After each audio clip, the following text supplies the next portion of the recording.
যখন ছোট ছিলাম, নতুন তুলি বা নতুন রং পেলে নাওয়া খাওয়া সমস্ত কিছু ভুলে আগে রং নিয়ে আঁকতে বসে যেতাম।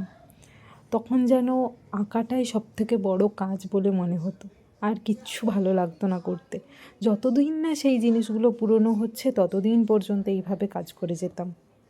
এখন বড় হয়েছি ঠিকই, কিন্তু সেই অভ্যাসটা এখনও যায়নি। এখনও যদি নতুন কোনো জিনিস আনি, এই যে যেমন ধরো আজকেই এই তুলি দুটো নতুন নিয়ে আসলাম, সঙ্গে সঙ্গে আসার সঙ্গে সঙ্গে আমি ওইটা নিয়ে কাজ করতে বসে গেলাম। আর কাজ করতে করতে এত ভালো লাগছে, এই তুলিগুলো সত্যিই খুব সুন্দর। তুলিগুলো এত সূক্ষ্ম কাজ হয়, আর দেখবে যদি তুলি ভালো হয় আঁকার ইচ্ছেটাও দ্বিগুণ বেড়ে যায়।